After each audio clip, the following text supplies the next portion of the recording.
여러분 한 주 동안 잘 평안하게 매일매일 지내고 계시죠? 이 평안, 이 평화, 사람들이 추구하는 인생의 목표 중에 하나죠. 이 평화롭게 사는 거, 또 평안을 누리고 사는 거, 모든 사람이 갖고 있는 삶의 목표 중에 하나라고 생각을 합니다. 그래서 사람들이 끊임없이 추구하죠. 하지만 추구하다 이루지 못하고 추구하다 이루지 못하고 하는 게 우리 삶의 평안, 이 평화의 특징이라고 생각합니다. 그래서 평안과 평화를 이루기 위해 어떤 사람은 수련도 합니다. 또 어떤 사람은 마음을 비운다. 여러분 뭐 해보셨을지 모르지만 마음을 비운다 하면 마음이 안 비워집니다. 도무지 안 비워지죠. 비우면 딴 게 들어오고 비우면 딴 게 들어오고, 그렇게 반복됨에도 불구하고 사람들은 훈련합니다. 그리고 어떤 사람은 아예 정신을 잃으려고 합니다. 어쩌면 우리 민족이 술을 즐겨하는 이유, 그리고 어쩌면 전 세계에서 가장 독특한 술 문화가 있는 이유 중에 하나가 평안을 추구하기 때문이라고도 생각을 합니다. 그래서 술을 먹으면, 우리나라가 술을 세게 먹잖아요. 잘 모르시죠? 세게 먹고, 제가 알기로는 와인으로도 취할 때까지 먹는 유일한 나라라고 알고 있습니다. 그래서 와인도 안 취하네 그러다가 먹다가 완전 정신을 잃는 굉장한 능력 있는 민족인데, 그것도 아마 평화를 원하기 때문에 그런 일을 한다고 생각을 합니다. 왜 사람들이 술을 먹는가? 정신을 잃으면 그걸 평화롭게, 그래서 술 먹은 사람들이 웃으면서 자기 얘기하고, 아니면 자기 힘든 것을 얘기하고, 그 후에 굉장히 개운해하는, 술맛보다 그 분위기에 사로잡혀 내게 작은 평화라도 왔다고 생각하는, 이게 아마 술을 먹는 이유가 아닐까라는 생각을 합니다. 저는 술을 먹어본 적은 거의 없지만 술과 비슷한 경험이 하나 있다면 이 수면 내시경을 받았을 때 기억이 하나가 있습니다. 여러분 내시경 해보신 분은 알겠지만 저는 원래 호기심이 많은 성격이어서 언제 정신을 잃는지가 참 궁금했습니다. 그래서 내가 정신을 잃는 순간을 반드시 기억해내겠다라고 생각해서, 원래 그 최면 가기 전에 숨을 크게 3번 내쉬라고 하잖아요. 그래서 저는 언제쯤 정신을 잃을까 계속 집중하고 있었는데 기억은 안 납니다. 아무튼 정신을 잃고 깨보니까 이제 수면 내시경이 다 끝난 상태였습니다. 저는 잠들었다 깬 줄 알았는데 깨있던 장소가 딴 곳이었죠. 제가 걸어서 이동을 했다고 합니다. 저는 아무것도 기억이 안 나는데 아내가 물어보는 질문에 대답을 했다고 하더라고요. 그래서 저는 아니라고 얘기했는데 아내가 동영상을 찍어놨습니다. 근데 제가 눈도 제대로 못 뜬 상태로 웃으면서 대답하고, 얼굴은 제가 보기에 최근에 제 모습 중에 제일 평안했던 표정으로 웃으면서 대답하고 말도 안 되는 자랑하고 있더라고요. 나 멀쩡하다, 나 정신 잃지 않았다, 막 이런 얘기하는 걸 보면서 얼굴은 참 평안한데 정신은 평안하지 않은 것을 제가 보게 됐습니다. 이런 게 사람들이 추구하는, 그 정신을 잃어서라도 얻고 싶어하는 평안인 것 같습니다. 여러분도 어쩌면 그런 평안을 추구하고 계실지 모르지만 이 성경에서 말씀하고 있는 평안은 약간은 다릅니다. 이 평안에 대해서 중요한 단어를 한번 점검해 볼 필요가 있을 거라고 생각합니다. 이 평안을 얘기하는 대표적인 단어가 2개가 있습니다.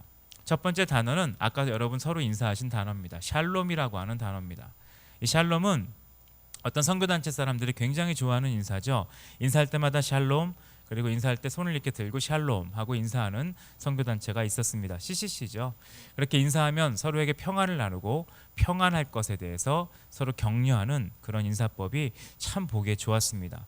여기서 외치는 샬롬이라고 하는 단어의 뜻은 하나님의 은혜 가운데 은혜로만의 자유에 근거하는 평안입니다.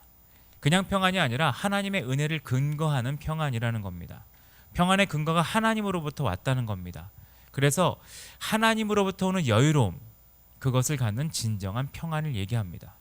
이건 환경에 대한 평안도 아니고 상황에 대한 평안도 아니고 하나님의 은혜 가운데서만 누리는 평안을 얘기합니다. 근데 여기에 대조되는 평안이 있습니다. 그게 여러분 들어보신 단어라고 생각하는데 팍스라고 하는 단어입니다. 이 팍스라고 하는 단어는 일반인들이 생각하는 이 평안, 평화라고 하는 단어입니다. 뜻은 정치적, 경제적 힘이 있을 때의 평화를 얘기합니다. 정치적으로 힘이 있어서 혹은 경제적으로 힘이 있어서 모든 것의 질서를 잡아놓고 모든 것을 정돈해 놓은 상태, 그것을 팍스라는 단어로 설명을 합니다. 이거는 사실 진정한 평안이라고 할 수 없습니다. 왜냐하면 대표적인 예가 이런 평화를 누리기 위해 시도했던 어떤 이데올로기가 있었습니다. 그게 공산주의라고 하는 거죠. 공산주의는 모든 것을 균등하게 나누려고 시도했고 모든 것을 균등하게 나눔으로 질서를 만들려고 했습니다. 하지만 공산주의는 평화를 주지 못했습니다. 여러분이 이전에 보셨을지 모르지만 그 영웅이라고 하는 영화가 있습니다. 이영걸이 나왔던 영화죠. 거기에 그 진시황이 중국을 통일한 내용이 나와 있는데 진시황이 얘기하는 장면 중에 이런 얘기하는 장면이 있습니다. 진시황이 천하를 정복하려고 하는 이유가 무엇이었는가? 그거를 놀랍게도 진시황을 죽이려 갔던 자객이었던 이영걸이 이해해 줍니다. 그래서 진시황이 감동하는 장면이 나와 있습니다. 진시황이 왜 중국 전체를 통일하려고 했느냐? 힘으로 통일함으로 중국 안에 평화를 주려고 했다는 것이 거기에 나옵니다. 이게 세상 사람들이 생각하는 평화입니다.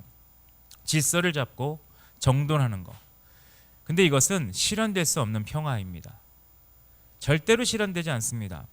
근데 놀랍게도 사람들이 추구하고 원하는 평화는 샬롬보다 팍스인 경우가 많은 것을 우리는 보게 됩니다. 내 삶에 문제가 없기를 바라고, 내 삶이 전부 정돈되길 바라고, 내 삶에 아무런 해로움이 없기를 바라는 것이 인간의 추구인 것을 보게 됩니다. 여러분 이미 알고 계시죠? 매일매일 살면서 경험하는 것 중에 하나가 우리에겐 늘 문제가 있다는 겁니다. 그리고 우리 미래에 대해서 뭐 예언의 은사가 있던 없던 예언할 수 있는 거 한 가지는 우리 미래는 더 문제가 있을 거라는 겁니다. 제가 지난 주일날 저희 교회 사람들하고 얘기한 건데 과거의 상처가 우린 있습니다. 어렸을 때 상처, 권위자에 대한 상처, 그리고 부모님에 대한 상처가 있을 수 있습니다.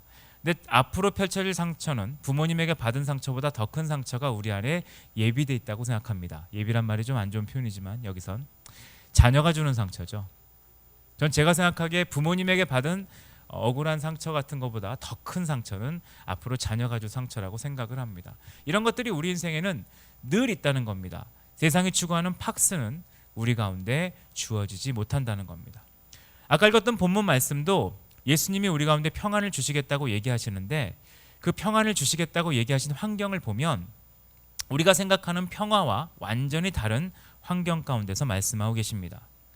우리가 생각하는 예수님의 평화로움은 어쩌면 절에 가서 볼 수 있는 부처의 모습, 평화롭게 앉아서 평화로운 자세로 뭔가를 얘기하는 그런 상황에서 말씀하시는 거라고 생각할 수 있지만 예수님 본인이 평화를 주신 시점, 그 시때는 잡혀가시기 직전입니다. 예수님이 평화를 줄 수 없는 상황에서 우리 가운데 평화를 제시하고 계시다는 겁니다. 여러분 상상해 보세요. 며칠 후에 잡혀갑니다. 뭘 나눠주시겠습니까? 며칠 후에 여러분에게 적절한 예가 뭔지를 고민하다가 적절하지 않아서 다 뺐습니다. 그래서 그냥 질문합니다. 여러분 며칠 후에 잡혀간다고 해보십시오. 아니 며칠 후에 죽습니다. 며칠 후에 고난당합니다. 가족을 모아놓고 뭘 나눠줄 수 있을까요? 부담감, 어려움, 상처, 울음, 슬픔을 나눌 겁니다. 근데 예수님은 놀랍게도 잡혀가시기 직전에 제자들을 모아놓고 평안을 얘기하고 있다는 겁니다. 이거는 우리 가운데 시사하는 바가 굉장히 큽니다. 보통 우리가 누군가가 평화롭다, 평안하다고 얘기하면 이런 식의 대답을 할 수 있습니다. 넌 살기 편하니까 그런 얘기를 하지. 어떤 사람이 전 평안해요. 그러면 넌 하는 일마다 잘 되니까 그런 얘기를 하지. 또 어떤 사람이 저는 주님의 평안을 누리고 있어요. 그러면 넌 너희 애가 공부를 잘하니까 그러지 라는 얘기를 할 수 있다는 겁니다. 이것은 상황에 대한 평안입니다. 하지만 예수님이 말씀하시는 이 평안의 그 상황은 우리가 생각하는 것 이상의 상황입니다. 자신이 어떤 일을, 어떤 고난을 갈 것을 알고 계심에도 불구하고 그것을 미리 아는 가운데 평안을 얘기하고 있다는 겁니다. 이것은 우리가 생각하는 평안하고 완전히 다릅니다. 그래서 예수님은 본문 안에 그 답을 아예 넣어놓으셨습니다. 예수님이 주시는 평안은 세상이 주는 것 같지 않다고 얘기하고 있습니다. 우리가 추구하는 것은 세상이 주는 평안일 수 있지만 예수님이 주시는 평안의 핵심은 세상이 주는 것 같지 않다고 근본적으로 다른 것에 대한 말씀을 하고 있다는 겁니다. 그래서 세상이 보기에 일반적으로 이해하기에 평화로울 수 없고 평안할 수 없을 때에 예수님은 자신이 가지고 계신 세상이 주지 못하는 그 평안을 우리 가운데 기꺼이 주시겠다고 말씀하고 있다는 겁니다. 그러면 잠깐 좀 이렇게 우리 생각을 돕기 위해 세상이 주는 평안과 하나님이 주시는 평안이 어떻게 다른지를 잠깐 생각해 보도록 하겠습니다. 첫 번째, 세상이 주는 평안은 환경에 의해서 좌우됩니다. 그렇죠. 우리는 환경에 굉장히 민감합니다. 환경이 좋으면 평안하게 느껴집니다. 좋은 곳에서 쉬면, 자연을 누리면, 그래서 요즘 사람들이 자연에 가는 것을 힐링과 연결하잖아요. 그래서 요즘 캠핑이 굉장히 유행인데 캠핑 가는 이유가 자연 안에서 힐링을 누리자고 많이 캠핑을 가는 것 같습니다. 근데 캠핑을 또 막상 가보면 캠핑 와서 뭐 D&B 설치하고 TV 보고 영화 보고 하는 사람도 굉장히 많아서 정체를 모르겠습니다. 아무튼 자연에 왔는데 자연스럽지는 않습니다. 환경이 좋으면 평안하게 느낍니다. 안 좋은 환경에 있으면 평안하지 않다고 느낍니다. 근데 평안한 환경에서 평안을 진정 누리는가? 전 옛날부터 지금까지 제일 큰 고민 중에 한 가지가 이 단기 선교를 가면 늘 갖는 고민이 있습니다. 아까 단기 선교 가는 팀들을 위해 기도하시는 걸 들었는데 저희 교회도 추석 때 캄보디아를 가긴 합니다. 제가 캄보디아를 가거나 몽골을 가보거나 아니면 태국을 가보거나 그러니까 저희보다 기독교인이 없고 힘든 나라를 갈 때마다 늘 느끼는 것 중에 하나가 그들의 얼굴이 더 평안해요. 이게 가면 참 이렇게 마음이 걸리는 게 대학생이나 청년부를 데리고 갔을 때 얼굴을 보면 저희 애들 얼굴이 더 찌들었어요. 그러니까 복음이 필요한 건 저희 애들이에요. 보면 되게 마음이 안타까워요. 캄보디아도 빈민촌에 가보면 아이들이 머리에 이도 있고 막 이런 지역에 가면 아이들은 해맑을 거예요. 근데 데리고 간 저희 청년들을 보면 얼굴이 그래요. 왜 그럴까? 이 평안이 환경에 의해 좌우되는 것은 하고 다른 것 같다는 생각을 저는 선교지 갈 때마다 느낍니다. 잘 사는 나라들은 자살률이 높습니다. 방글라데시는 자살률이 없습니다. 환경과 다른 것을 우리는 알게 된다는 겁니다. 뉴질랜드 같은 이 땅의 천국 같은 나라는 자살률이 높습니다. 환경에 의해 좌우되는 것이 아니라고 할 수 있습니다. 그럼 하나님이 주시는 평안은 어떨까요? 환경에 좌우되지 않습니다. 그럼 뭐에 좌우될까요? 하나님과의 관계입니다. 우리가 찬송 부르면서 제일 부르고 부담되는 찬송가 중에 하나가 이거죠. 그 어디나 하늘나라. 그럼 우리 마음속에 여기면 안 되는데라는 곳이 참 많습니다. 여긴 빼고요 주님 하고 싶은 곳이 참 많이 있죠. 하지만 하나님과의 관계가 평안을 좌우한다는 겁니다. 내가 하나님과 가까이 있느냐 가까이 없느냐에 평안이 달라집니다. 환경이 좋아요. 근데 하나님과의 관계가 멀어졌다. 그럼 그에게는 평안이 없습니다. 근데 내 환경은 조금 더 어렵습니다. 근데 하나님과의 관계가 가깝느냐 그럼 평안이 우리에게 주어진다는 겁니다. 단기 선교가 사실 그런 경험을 우리 가운데 줍니다. 단기 선교를 가면 환경은 안 좋습니다. 몽골 같은 데 가면 못 씻는 곳도 많이 있습니다. 물이 없잖아요. 그리고 물이 있어도 물이 너무 차갑습니다. 씻지도 못하고 익숙한 먹거리를 먹지 못하고 숙소도 전 옛날에 청년들하고 갔을 때 일부러 게르에서 재웠습니다. 경험해보라고. 춥고 불편한 데서 잤습니다. 근데 놀랍게 청년들은 평안합니다. 왜 평안할까요? 하나님과의 관계가 집중적으로 가까운 시간을 갖기 때문입니다. 평안을 배우는 시간이죠. 하나님이 주시는 평안은 하나님과의 관계에 의해서 좌우됩니다. 두 번째, 세상이 주는 평안은 능력을 의지합니다. 능력을 의지한다는 게 뭐예요? 내가 뭘 가지고 있느냐, 내가 뭘 할 수 있느냐, 이런 것에 의지한다는 겁니다. 내가 어느 정도 할 수 있는 여건이 있을 때, 이거는 지위도 되고요, 돈도 되고 갖고 있는 여러 가지 것들도 될 수 있습니다. 거기에 의해서 평안이 좌우된다는 겁니다. 내가 이 정도 올라왔으니 평안하다, 내가 이 정도 얻었으니 평안하다, 내가 뭔가 내세울 게 있으니 평안하다, 이렇게 얘기한다는 겁니다. 하나님이 주시는 평안은 내 능력과 다릅니다. 하나님이 주시는 평안은 내가 뭘 할 수 있느냐에 의해서 좌우되는 게 아니라 하나님이 주시는 평안은 하나님이 무엇을 하실 수 있느냐에 의해 좌우됩니다. 그러니까 하나님의 능력을 의지하는 평안이죠.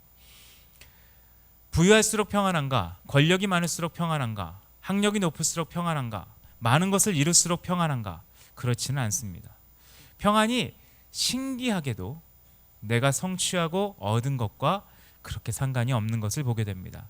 여러분의 평안은 하나님의 능력을 의지할 때 이루어집니다. 그래서 세 번째는 이거와 유사한 것을 말씀드릴 텐데, 어떤 것의 결과와 성취에 의존하는 것이 세상에 주는 평안입니다. 어떤 결과를 얻었는가? 어떤 성취를 얻었는가?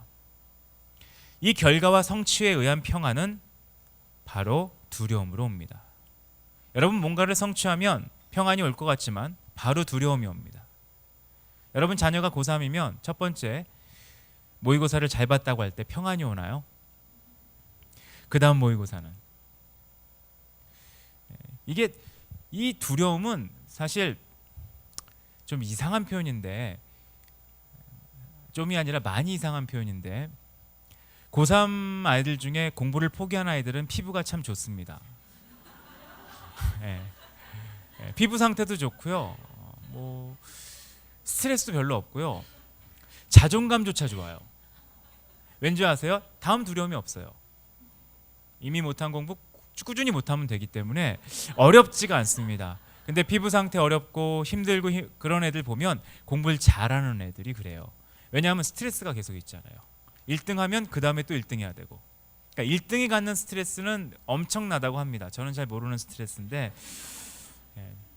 그래서 1등 하다가 1등만 모인 곳에서 1등을 못하면 그렇게 힘들대요. 예. 공감대가 있는지 모르겠지만 얘기를 드렸습니다. 그 1등만 한 사람, 세계 랭킹 1위인 사람들의 스트레스는 하늘을 찌른다고 하죠.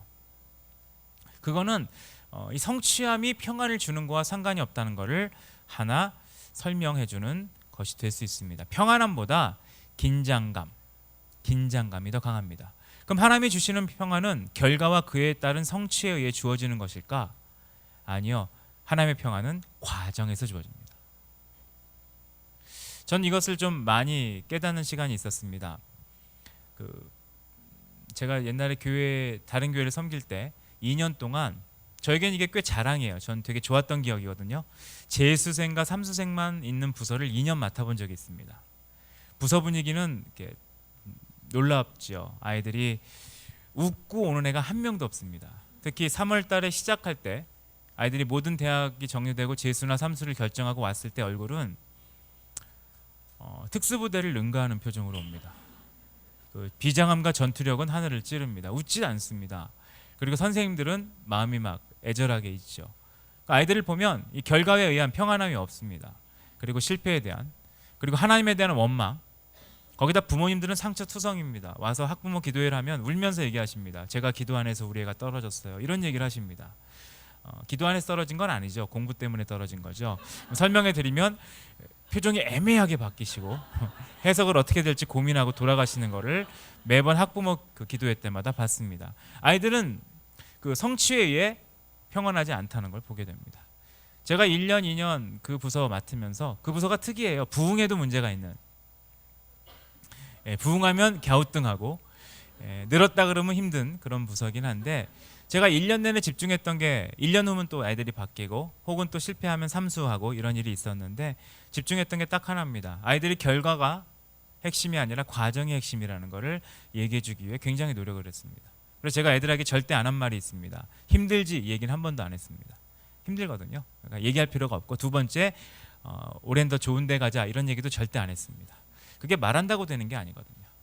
저는 집중한 게 재수가 축복이고 기회를 한 번 더 얻는다는 것 자체는 굉장히 좋은 기회라고 얘기했어요. 그래서 그 부서에 수료식이 있습니다. 그 수료가 있는 부서죠. 다시 대학에 들어가면 끝나니까. 그래서 제가 마지막으로 설교한 내용이 주로 이거였어요. 축하한다. 너희는 한 번의 실패를 통해 이제 제대로 인생을 사는 법을 1년 동안 배웠다. 산에서 한 번 넘어짐으로 산을 제대로 타는 법을 다시 배웠다고 생각하면 된다. 근데 불행한 소식을 하나 알려주겠다. 너희 앞에 이제 산맥이 있다. 사실 재수 삼수는 인생의 큰 산이 아니죠. 앞에는 더 큰 산과 산맥이 펼쳐져 있습니다. 하지만 산을 타는 법을 한번 제대로 배운 사람은 산맥을 종단할 수 있습니다. 그게 평안이라는 거죠. 평안은 잠깐 얻은 결과나 성취에 의해 주어지는 게 아니라 그 과정 가운데 하나님과 동행하는 법을 배우는 겁니다. 그러면 그 과정이 하나님과 함께 동행할 수 있다면 난 앞으로 어떤 일이 벌어진다 하더라도 여전히 하나님이 나의 삶 가운데 계심, 그리고 순간순간마다 하나님이 중요한 포인트에 나를 인도하시고 나를 이끌어 가심을 경험할 수 있다면 그는 앞으로 더 큰 산을 만났을 때도 넘어지지 않을 수 있습니다. 이게 평안이라고 하는 겁니다. 세상이 주는 잠깐의 결과, 우리는 굉장히 결과 집착이 크잖아요. 이럴 때 이 과정에 더 충실할 수 있다면 우리는 하나님의 평안을 누릴 수 있다고 생각합니다. 그리고 세상이 주는 평안은 아까 했던 얘기인데 문제가 없어야 평안하다고 생각합니다. 이 문제가 있으면 평안한 게 아니라고 생각합니다. 그래서 여러분 평안하세요? 그럼 평안하지 않아요. 왜요? 문제가 많아요. 뭐가 문제예요? 뭐가 문제예요? 뭐가 문제예요? 뭐가 문제예요? 이렇게 평안이 없다는 것을 과시하시는 분들이 실제로 존재를 합니다. 그래서 이 평안이 없음을 흩뿌리는 분들이 있잖아요. 모아서 흩뿌리고 평안했는데 교회 와서 다른 분의 기도 제목을 듣고 아 맞다 나는 그게 없구나 이제 평안을 잃어버리신 분도 존재합니다. 이게 되게 독특한 능력이거든요. 평안하시다가 얘기를 듣고 평안을 조금씩 버리시고 나는 잘 사는 줄 알았는데 누구 얘기 듣고 평안 취소 하시는 분들도 있습니다. 그게 제가 이런 말씀 드리는 이유가 남자보다 여자분들이 그런 능력이 조금 더 있으신 거로 압니다. 청년들도 그렇잖아요. 자기 배우자 기준이 있다가 다른 사람의 배우자 기준을 들으면 반성하잖아요. 아 내가 미처 못 봤구나 체크하고 또 존재하지 않는 인간을 추구하는 그런 일들이 생기는데 같아요. 존재하지 않는 평안을 추구함과 존재하지 않는 인간을 추구함이 같은 특징이라고 생각을 합니다. 이게 평안이라고 생각하는 거죠. 하나님이 주시는 평안은 문제가 있냐 없냐가 아닙니다. 더 중요한 게 있어요. 그 문제를 누구와 직면하느냐죠. 제가 아까 말씀드렸잖아요. 문제는 항상 있습니다. 전 그렇게 오래 살지 않았는데 살아보니까 문제는 늘 있더라고요. 문제 없는 세상에 살고 싶다. 중보기도 하시는 분들은 아무리 중보기도 해도 문제는 줄지 않습니다. 세상은 어쩌면 더 악해질 겁니다. 우리 인생에 더 어려운 문제가 있을 겁니다. 우리나라는 더 어려운 문제를 많이 경험할 겁니다. 중요한 건 문제가 있느냐 없느냐보다 그 문제를 누구와 직면하느냐. 문제가 없다는 사람이 간혹 있어요. 저는 아무 문제가 없는데요. 진짜 문제 있는 사람이죠. 우리 모두에게 문제가 있습니다. 중요한 거는 문제를 숨기는 거. 우리가 교회 와서 굉장히 쉽게 선택할 수 있는 실수 중에 하나가 문제 없어 보이려고 합니다. 이걸 저는 이제 척이라고 생각하거든요. 선해 보이려고 합니다. 이걸 위선이라 그러죠. 아니요. 우리는 문제 있다는 걸 인정해야 됩니다.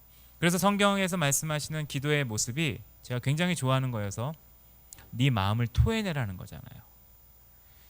여러분 토하는 거 해보시거나 토한 걸 보신 분들은 다 아시죠? 보기 싫습니다. 왜 싫죠? 다 나와서 그래요. 근데 토한 것 중에 제일 보기 싫은 건 제가 어디 가나 얘기하는 건데 이쁘게 토한 겁니다. 하트 모양으로 토했다. 세상에서 제일 끔찍한 모양이 됩니다. 토하는 거예요. 왜 토할까요? 하나님 앞에 왜 우리가 토해야 될까요? 토하는 이유는 내가 하나님과 직면하기 위해서입니다. 그래서 성경을 보면 성경은 꼼꼼히 읽을수록 아름답진 않아요. 우리가 성경에서 보는 인물들의 모습은 아름답게 기록되어 있지 않습니다. 예수님조차 마지막에 하신 기도가 멋있게 표현되어 있죠. 이 잔을 내게서 옮겨주세요. 직역하면 안 하면 안 돼요예요. 너무 아쉽게 제 표현입니다. 너무 우리를 구원하신 분 치고는 아쉽게 징징거리세요. 정확히 말하면 그거잖아요. 안 하면 안 되나요를 멋있게 이 잔을 내게서 옮겨주세요라고 쓴 것뿐입니다. 왜 그걸 써놨을까요? 솔직하게 얘기하는 거예요. 솔직하게. 근데 그 상황조차 예수님은 자신의 힘으로 극복하신 게 아니라 하나님과 함께 직면하셨어요. 어떻게 직면하셨어요? 땀이 핏방울 되도록. 그게 기록이 되어 있어요. 그걸 통해 우리 가운데 교훈을 주는 겁니다. 어떻게 직면해야 되느냐? 예수님조차 힘들었던 이 길을 갈 때 어떻게 직면해야 되느냐? 땀이 핏방울 되도록 하나님 앞에 나갔을 때 천사가 내려와 돕는 것이 기록되어 있습니다. 그러니까 하나님과 직면하는 사람입니다. 어떤 사람은 그냥 혼자 직면합니다. 혼자 직면하는 사람, 제일 불쌍한 사람이죠. 교회에서 접할 수 있는 제일 불쌍한 사람이죠. 힘들 때 교회에서 사라집니다. 요즘에 교회 안 오세요? 제가 너무 힘들어서요. 언제 오실 건가요? 좀 정리가 되면 올게요. 굉장한 능력자입니다. 혼자 인생을 정리하고 다시 주께로 올 수 있는 대단한 사람들을 우린 교회에서 봅니다. 근데 놀랍게 많은 분들은 그걸 또 받아들입니다. 그러면 그때 오세요 라고 얘기를 합니다. 불가능한 얘기입니다. 제가 좋아하는 비유입니다. 식당에 예약한 사람이 식당에 오지 않습니다. 식당 주인이 전화합니다. 왜 안 오십니까? 배고파서요. 언제 오실 건데요? 밥 좀 먹고 갈게요. 우리는 그 사람을 미쳤다고 할 겁니다. 근데 신앙은 이렇게 미칠 수 있는 사람들이 많이 있습니다. 왜냐? 혼자 직면하려고 합니다. 멋있으려고 한다는 겁니다. 아니요. 혼자 직면할 수 없습니다. 어떤 사람은 도울 힘이 없는, 심하게 말하면 도울 리가 없는 사람과 직면합니다. 사람을 의존합니다. 이 사람이면 아니요. 그것도 해결되지 않습니다. 하나님과 직면하는 사람만이 평안이 있습니다. 여러분이 이 예배에 오신 가장 큰 이유 중에 하나도 하나님과 직면하기 위해 오셨다고 생각합니다. 여러분 다 문제가 많으시죠? 예. 저도 문제가 많습니다. 예. 하나님과 직면하세요. 누군가 좋은 사람과 직면해야지 그러지 마시고, 아니면 멋있게 나 혼자 직면하고 다음 주에 승리자로 와야지 그러지 마시고 하나님과 함께 직면하시기 바랍니다. 마지막으로 세상이 주는 평안은 눈에 보이는 곳에 의존합니다. 같은 얘기죠. 눈에 보이는 거, 바로 앞에 보이는 거, 그런 것에 의존합니다. 이 사람의 시야는 넓지가 않습니다. 시야가 넓지 않죠. 사람의 예측도 넓지가 않습니다. 요즘 기상청의 일기예보를 보면 참 예측이 넓지 않다는 걸 자주 경험하게 됩니다. 우리는 시각적으로도 한계가 있고 예측에도 한계가 있습니다. 사람이 그렇잖아요. 사람이 다른 사람을 보고 그 사람을 판단할 때 우리가 주로 쓰는 기준이 눈에 보이는 겁니다. 그걸 성경에서 외모라 그럽니다. 그래서 여러분이 사람을 보고 외모로 판단하는데 대부분 외모로 판단한 결과로 여러분에게 주어지는 것이 뭡니까? 실망이죠. 실망입니다. 실망은 뭐죠? 예를 들어 이런 겁니다. 어떤 사람 잘생겼다 못생겼다라는 얘기가 아니라 어떤 사람을 보고 친절해 보인다, 무뚝뚝해 보인다, 이런 것을 판단하거나 저 사람은 착하게 생겼구나, 나쁘게 생겼구나, 저 사람은 되게 못되게 생겼구나, 아니면 선하게 생겼구나, 이런 거를 외모로 보다가 우리는 많이 실망하죠. 제가 어제 어떤 사람 가족과 함께 어딜 갔었는데 그 집의 아이가 눈웃음을 굉장히 잘 쳐요. 왜 눈웃음을 잘 칠까요? 별거 아니에요. 그냥 엄마 닮았어요. 네, 그럼 눈웃음을 잘 치면 우리는 생각하기에 애교가 많아 보이잖아요. 그 남편이 전도사인데 둘 다 애교가 없대요. 그러면 이 눈웃음은 어디서 왔을까요? 이 사모의 친정어머니에서 온 거죠.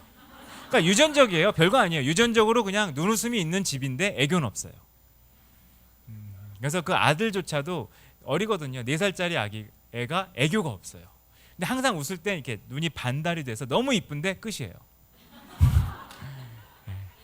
그래서 그 아빠가 실망 가운데 그래서 아기를 하나 더 낳고 싶어 하더라고요. 자기 닮은. 이 친구는 전도사인데 애교가 많거든요. 그래서 무뚝뚝한 여자와 결혼을 하긴 했죠. 이게 실망이라는 겁니다. 왜냐하면 그냥 얼굴이에요. 어떤 사람은 잘 웃습니다. 그럼 굉장히 밝은가 보다. 그냥 웃어요. 제가 요즘 청소년들 보고 되게 놀라는 것 중에 하나가요. 얼굴이 굉장히 선하고 입꼬리도 올라가 있고 눈도 처져 있는데 욕을 잘합니다. 굉장히 위력적이에요. 선한 얼굴을 욕하면 굉장히 세요. 막 휘청거릴 정도로 강력한 애들을 보게 됩니다. 왜 그렇게 생겼을까요? 그냥 집안이 그렇게 생겼어요. 어딘가 누구 만나면 누구 닮은 사람이 있을 겁니다. 이거는 외모라고 하는 겁니다. 사람은 이런 것에 보통 의존하고 산다는 겁니다. 그래서 눈에 보이는 것에 의존하다가 또 실망하고, 눈에 보이는 것에 의존하다 실망하고, 이게 우리가 사는 삶 아닙니까? 하나님이 주시는 평안은 보이는 것에 의지하지 않습니다. 이게 우리 신앙의 신비 아닙니까? 우리는 보이지 않으나 장차 보일 하나님의 약속에 의존합니다. 우리는 신문 기사, 뉴스를 보고 평안을 잃어버릴 수 있습니다. 하지만 우리가 뉴스나 신문 기사를 보고 평안을 잃어버리지 않은 가장 큰 이유는 보이지 않아요. 하지만 장차 보일 하나님의 약속, 이 말씀에 의존했기 때문에 우리는 평안을 얘기할 수 있다는 겁니다. 이 믿음이라고 하는 것에 영어 단어의 원어도 그렇죠. 잊지 않는 것을 있는 것으로 받아들이는 거. believe가 그런 단어로 돼 있죠. 잊지 않아요. 근데 있는 것으로 받아들이는 겁니다. 성경 말씀 표현대로 하면 보이지 않는 것들의 실상입니다. 아직 보이지 않아요. 아직 보이지 않습니다. 예수님이 재림하실 거냐? 보이지 않습니다. 우리가 구원될 것이냐? 보이지 않습니다. 하지만 아직 안 보이지만 의존합니다. 왜 의존하죠? 약속이기 때문입니다. 보이지 않지만 의존합니다. 내 삶의 길이 하나도 안 보입니다. 하지만 의존합니다. 왜요? 하나님이 인도하실 것이기 때문에, 그 인도하심이 약속에 있기 때문에 우리는 그것을 의지하고 믿음을 갖습니다. 그게 평안이라는 겁니다. 예수님은 우리 가운데 이런 평안을 주겠다고 약속을 하고 계십니다. 참 감사한 게 뭔지 아세요? 예수님은 이런 평안을 우리 가운데 만들라고 말씀하지 않습니다. 만약 예수님이 이런 평안을 우리 가운데 평가로 내리신다면 우리는 굉장히 어렵습니다. 너 중에 이런 평안을 가진 자만이 나의 제자다. 이런 평안이 없는 자는 교회로 오지 마라. 이런 평안이 없는 자는 지옥에 갈 것이다. 이렇게 말하면 우리는 굉장히 어려울 겁니다. 이런 평안이 있어야 너희가 인정될 거다. 이렇게 말씀하지 않는다는 겁니다. 예수님이 우리 가운데 하신 약속은 이런 평안을 주겠다는 겁니다. 이게 굉장히 강력한 약속이에요. 너희가 만들어내라가 아니에요. 우리가 신앙적으로 갖는 부담감, 뭔가를 만들려고 그래요. 그래서 교회만 오면 되게 웃으려고 노력하는 분도 계십니다. 기쁨은 웃으세요. 근데 억지로 웃지 마세요. 사람이 속이지 못하는 영역이 있죠. 이 표정은 연기가 가능한데 눈은 못 속여요. 제가 그래서 사람 눈 보는 걸 되게 좋아하고 그렇기 때문에 가끔 사람 눈을 아예 안 볼 때도 있습니다. 눈은 거짓말을 거의 못해요. 눈까지 거짓말을 할 수 있다. 피해야 될 분입니다. 그건 탁월하신 분이거든요. 무슨 일을 하실지 모르는 분이에요. 눈은 대부분 속이지 못합니다. 여러분, 평화를 만들려고 하지 마세요. 평화는 하나님이 주실 거라고 약속하신 겁니다. 그렇기 때문에 이 약속에 의지해서 하나님 앞에 요청하세요. 주님, 저에게 평안이 필요합니다. 세상이 주는 것 말고요. 문제가 해결되는 것 말고요. 내 안에 성취되는 것 말고요. 이걸 뛰어넘는 하나님이 약속하신 세상이 주는 것 같지 않은 평안이 나에게 필요한데 이 평안을 내게 주시옵소서라고 우리는 하나님 앞에 간구할 필요가 있다는 겁니다. 이거와 연결되어서 좀 보고 싶은 말씀이 있습니다. 이 시편 말씀 하나만 보겠습니다. 시편 13편을 보면 다 안 읽으셔도 여러분 아는 내용입니다. 시편 가운데 가장 짧은 형태의 탄원시입니다. 하나님 앞에 탄원하는 겁니다.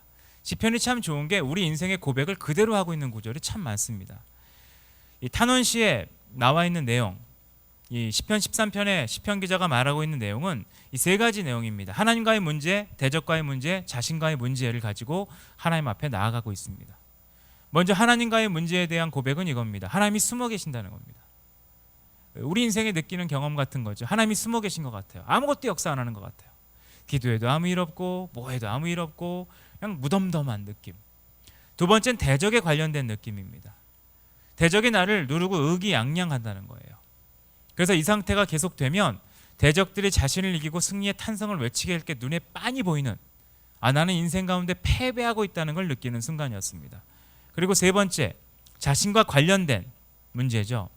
하나님의 부재를 경험하고 대적이 강성해지는 상황에서 시편 기자는 번민과 고통의 시간을 보내고 있고 이런 상황이 계속된다면 나의 신앙이 흔들려서 대적들이 기뻐하는 그리고 하나님의 응답이 없으면 나는 죽음의 잠을 자는 것 같은 비참한 순간이 될 거라는 것을 하나님 앞에 탄원하고 있습니다. 우리 신앙의 모습과 굉장히 유사해요. 예배 때 하나님 계신 것 같지만 삶의 순간 하나님이 없는 것 같이 느껴지고 나가보면 나 말고는 다 잘 되는 것 같고 그리고 이 못은 하나님 앞에 승리를 해야 되는데 승리하지 못한 것 같은 평안해야 되는데 평안한 것 같지 않은 기뻐야 되는데 기쁘지 않은 주님이 나를 인도하시면 그 인도하심 가운데 있어야 되는데 버려진 것 같은 느낌 이 모순 가운데 사로잡혔을 때 이 시편 기자가 이것을 하나님 앞에 탄원하는 것을 보게 됩니다. 근데 이 시편 기자의 놀라움은 우리보다 상황이 좋은 것에 있지 않습니다.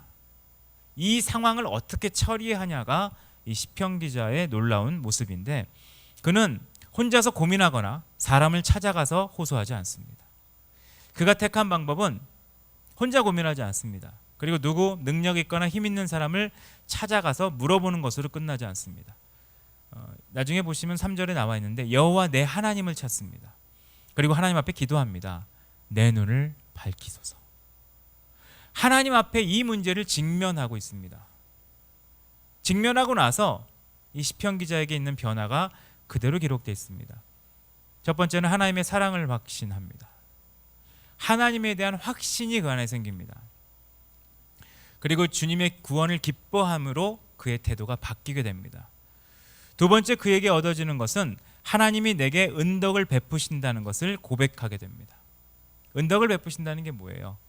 이 성경의 인물들만 했던 고백이죠. 악도 선으로 바꾸신다. 합력하여 선을 이루게 하신다. 이 하나님의 약속, 인도하심에 대한 강한 확신을 갖게 됩니다. 그래서 그는 사실 환경이 크게 바뀌지 않습니다. 상황이 크게 바뀌지 않습니다. 하지만 하나님의 사랑과 구원에 근거한, 그 사랑에 근거한 것으로 가장 든든한 기반, 안정감, 힘을 얻게 됩니다. 이게 평안입니다. 여러분이 예배 때마다 와서 하나님 앞에 공급받아야 될 평안은 문제 해결, 상황 극복, 요즘 유행하는 돌파의 수준이 아니라 그 모든 것을 뛰어넘는, 빌립보서 말씀에도 기록되어 있죠. 모든 지각에 뛰어난 그리스도의 평강. 거기서 말하는 모든 지각은 이해입니다. 내가 세상을 이해하면 이해가 돼요. 이해가 되니까 염려가 생기죠.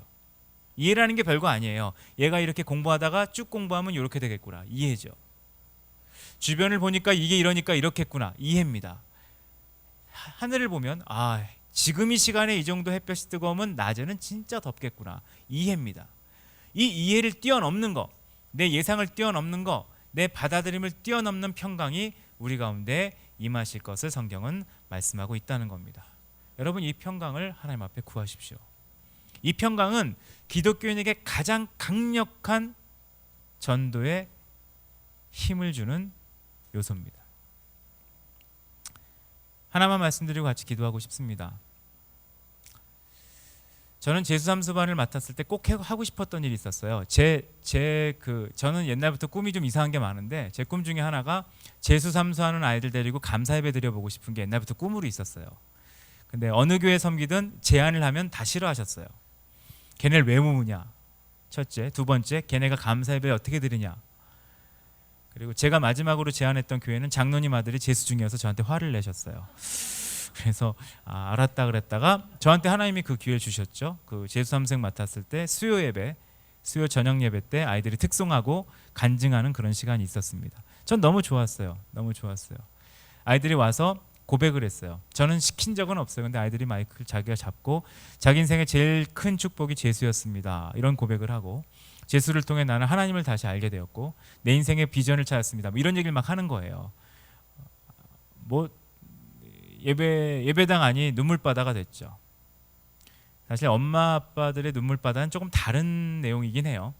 다른 내용이죠. 안 됐다에 가까운 다른 내용이긴 한데 아이들이 제수삼수하면서 감사를 고백할 때 주는 영향력은 엄청납니다. 병원 신방 가보시면 알잖아요.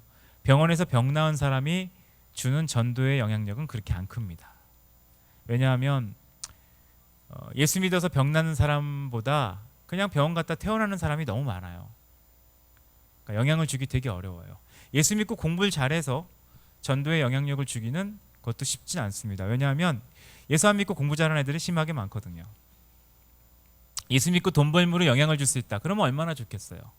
최근에 그 월드컵 때문에 갑자기 유명해진 축구 때문에 만수르라고 하는 사람은 이슬람이죠. 무슬림인데 이건희 회장 재산의 2배가 넘죠. 그러니까 그걸 넘어야 뭐 영향을 주지 않을까 이런 생각이 듭니다. 병원에서 가장 크게 영향을 주는 사람이 누굴까요? 병이 낫지 않았는데 평안과 사랑과 축복을 주는 사람이에요. 제가 아는 어떤 사람의 어머니였는데 암에 걸리셨다가 나으셨어요. 사람들이 다 막 나았다고 막 놀랬죠. 병원에서도 한 번 완치가 되셨어요. 그러니까 주변 사람들도 감동하고. 근데 1년 반 만에 재발하셨어요. 그리고 병원에 가셨어요. 근데 이분이 다시 재발했으면 굉장히 상처가 크실 텐데 돌아가시는 그날까지 너무 얼굴이 아기처럼 평안하셨어요. 그리고 사람들한테 가서 사랑한다고 얘기해주고 자기보다 상태 좋은 환자들 찾아가서 격려해주고 축복해주고 이런 걸 하셨어요. 언제가 더 영향력이 크셨을까요? 암에 나았을 때가 아니라 암에 낫지 못했을 때였어요. 전 그게 굉장히 잊혀지지 않는 기억이거든요. 우리의 영향력은 평안입니다. 샬롬이라는 것이죠. 가끔 기독교인들이 팍스로 영향력을 주려고 합니다. 봐, 예수 믿으니까 아무 문제 없잖아. 얼마나 좋아. 이렇게 얘기하려고 합니다. 아니요. 우리가 줄 수 있는 영향력은 샬롬입니다. 여러분 하나님 앞에 샬롬을 위해 기도하셨으면 좋겠습니다. 같은 세상에 사는데 우리는 다른 세상에 사는 게 아닙니다. 같은 세상에 사는데 다르게 사는. 여러분 노력하면 돈을 벌 수 있습니다. 노력하면 성공할 수 있습니다. 성취라는 건 가능하다는 겁니다. 근데 평안은 하나님 믿는 사람만이 얻을 수 있습니다. 왜냐? 하나님만이 주실 수 있거든요. 그 평안을 우리가 누린다면 우리는 어쩌면 가장 어려운 곳과 가장 어려운 시대에 살게 되더라도 하나님을 드러낼 수 있습니다. 전 여기 모인 모든 분들이 그런 하나님의 평안을 누리시는 분이었으면 좋겠습니다. 주님은 이미 약속하셨습니다. 주겠다고 하셨어요. 이제 여러분이 하실 일은 기도함으로 받으시면 됩니다. 여러분의 이해는 그럴 수 있어요. 기도한다고 주어져? 우리 이해죠. 아니요. 기도하면 하나님은 주십니다. 이해를 뛰어넘는, 세상이 주지 못하는 그런 평안을 날마다 누리시는 여러분 되셨으면 좋겠습니다.